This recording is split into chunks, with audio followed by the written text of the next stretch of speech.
Obrigada, presidente. Bom, primeiro, eu falo na condição de uma parlamentar do PSOL, uma militante do PSOL, que falo aqui com muito orgulho que a nossa bancada aqui na Câmara Federal tem uma maioria de mulheres, assim como na nossa Câmara, Assembleia Legislativa Estadual de São Paulo e também na nossa Câmara Municipal, inclusive com uma maioria de mulheres negras. Então, nós temos muita tranquilidade para entrar nesse debate. Ao contrário do deputado que me antecedeu, que bem no estado dele, o PL Mulher fez um outdoor convocando para um grande evento no dia 25 de janeiro, só tinha homem. Ele era um dos homens que estavam ali expostos naquele outdoor. Só homem. PL Mulher. Fundo partidário feminino sendo utilizado para divulgar uma cara como a desse homem que me antecedeu. Então, estamos com tranquilidade para entrar nesse debate e não, nenhuma provocação vai bater na gente, a gente vai seguir fazendo o debate correto que tem que ser feito. Presidente, aos 45 do segundo tempo, entrou na PEC 9, que é a PEC da anistia, é disso que se trata, é isso que foi debatido na CCJ, é isso que vem sendo debatido a exaustão, há semanas, aqui na comissão especial, pela deputada Fernanda e pelo deputado Chico, representando aqui também o PSOL, uma anistia, a quarta anistia da história e a maior anistia na história. Cerca de 23 bilhões de reais. E aqui quero argumentar com o argumento que foi colocado de que esse é um valor impagável. Pode ser. Mas mostra a dimensão da gravidade do que os partidos políticos estão fazendo com os recursos que são públicos. Ou seja, o tamanho da irresponsabilidade e, em alguns casos, da má utilização proporcional de um alto montante de recursos públicos. Mas, como eu estava dizendo, na reta final, por uma pressão nossa, das mulheres, da bancada feminina, da sociedade, dos movimentos sociais, entraram alguns pontos que dialogam com demandas históricas do movimento de mulheres. Quais são? Reserva de vagas no legislativo. Mas aqui quero dizer em alto e bom som, sem tergiversar. Para mim, isso é uma forma de tentar lavar a cara daqueles que estão construindo a PEC da anistia. Não vou secundarizar o que significa, deputada Fernanda, 15% nas câmaras municipais, considerando que praticamente metade das câmaras municipais não conta com nenhuma mulher eleita. 15% é um passo, vai ter ali uma mulher eleita. Fundamental que isso aconteça. Mas eu vou contestar, sem dúvida, o valor de 20% aqui na Câmara Federal. Na última legislatura, sem reserva de vagas, a gente elegeu 17%. Na anterior, havia sido 15%. Pelo avanço do movimento de mulheres, por óbvio, esse número já iria se ampliar para a próxima legislatura. A gente não quer menos do que 30%, presidente. Isso precisa ser alterado, porque isso corresponde à realidade das demandas das mulheres brasileiras. E 20% na Câmara Federal e 15% nas câmaras municipais é o menor patamar do mundo. Nenhum outro país do mundo que reservou vagas para as mulheres nas suas casas legislativas colocou um número tão baixo. E não tem por que a gente aceitar que é razoável um número tão recuado, deputada Talíria. E, bem, além de ser para lavar a cara, ainda que esses pontos representem um passo que precisam avançar enormemente, quero dizer também que também contiveram novos retrocessos para além do tema da anistia nesse relatório dos últimos segundos.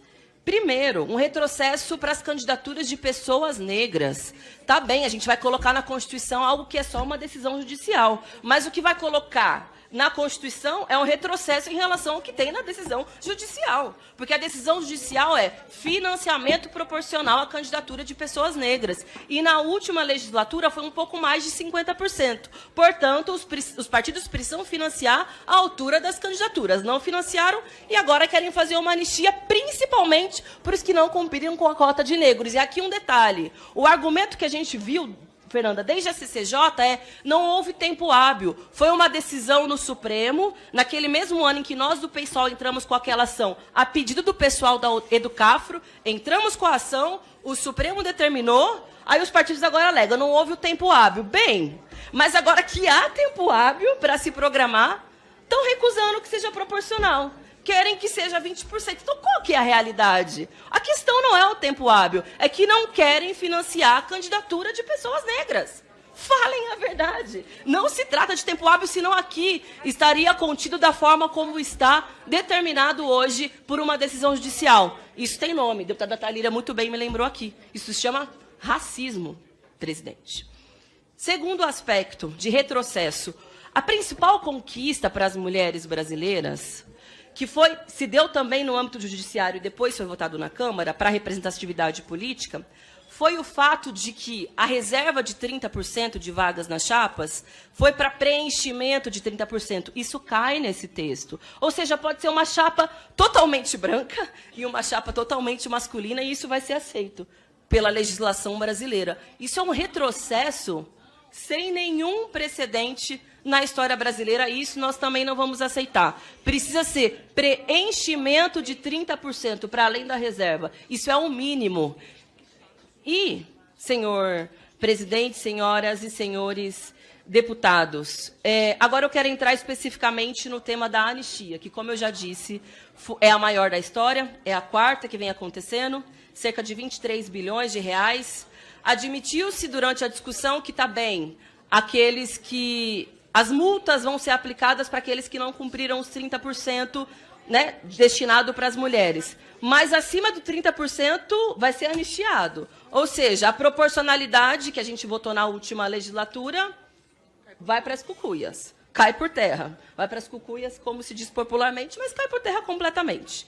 E há uma anistia para aqueles que não cumpriram com a cota de negros. Então, peraí, você rifa completamente as pessoas negras que foram prejudicadas nas últimas eleições. Essa é a proposta de anistia. Isso também nós não podemos concordar. Presidente, o Brasil é lanterninha na América Latina na representatividade política de mulheres. A gente está atrás do Quênia, do Paquistão e da Arábia Saudita, que só conquistou a participação política das mulheres no ano de 2015. A gente está atrás de todos esses países, deputado Chico. Na Câmara, de 513 mulheres, 513 deputados, nós somos 91 mulheres. No Senado, são 10 senadoras, de 81, Fernanda. De negros, na Câmara de 513, só 26%. No Senado, 27%. Isso não é uma representação democrática real da sociedade brasileira. E quais são os ganhos que esses segmentos trazem para a democracia? Todos. A gente está falando das dois segmentos sociais que mais são impactados por qualquer política que é votada no Congresso Nacional, seja ela favorável, seja ela contrária ao povo, principalmente aquelas que são contrárias ao povo, porque estão nos principais índices de desemprego, de trabalho precário, são os que mais sofrem com a fome, são as que mais sofrem com a emergência climática, com as catástrofes ambientais que acontecem no Brasil e no mundo. São os que mais são vitimados pela violência nas ruas, pela violência urbana. Portanto, precisam de maior representação nesses espaços, para que isso aqui tenha mais cara da realidade da população brasileira, para que as vozes que a gente vê nas ruas também sejam expressas aqui. E é absolutamente indignante argumentos que tentam culpabilizar ou as mulheres e os negros por não quererem ser candidatos, ou as mulheres e os negros que não querem votar em mulheres e outros negros. Como se os partidos políticos não fossem aqueles que controlam a máquina pública e que controlam os recursos que determinam como vai se dar o resultado das eleições. Quando internamente um partido político tem autonomia para dizer se é candidato X ou é candidato Y, que tem mais recursos eleitorais e, portanto, obviamente, mais condições de se eleger do que o que recebeu menos recursos, isso também vale para mulheres e para negros. Então, não se trata de uma falta de disposição de mulheres de serem candidatas. Primeiro que falta tempo, falta dinheiro, falta quem cuide dos seus filhos enquanto as mulheres estão dedicadas à campanha. Tem de excesso violência política para conseguir ser candidata e depois de eleita, quando a gente tem o microfone cortado, quando tenta voltar uma anistia como essa, que me desculpem, também é violência política, quando você trata o recurso público destinado para as candidatas dessa forma. Mas a responsabilidade é toda e completa daqueles que constroem as instituições no Brasil. Porque o movimento de mulheres e o movimento negro, ao contrário, se mobiliza, pressiona para que haja avanços, para que haja mais recursos e para que haja uma representação real da cara do nosso povo presente aqui no espaço legislativo. É por isso que o PSOL tem sido contra desde o início. E aqui a gente faz um alerta sobre as possibilidades, presidente, aqui também uma pergunta, de manobra para que esse tempo necessário para que as nossas reivindicações de alteração na PEC não sejam, na verdade, uma forma de estender o prazo ao ponto de não dar um ano de antecedência para que a reserva de vagas também seja votada na PEC 9. Porque a anistia não tem prazo para ser votado, pode ser votada a qualquer momento. Agora, a reserva de vagas precisa ser com um ano de antecedência da próxima eleição e nós não vamos aceitar manobra nenhuma.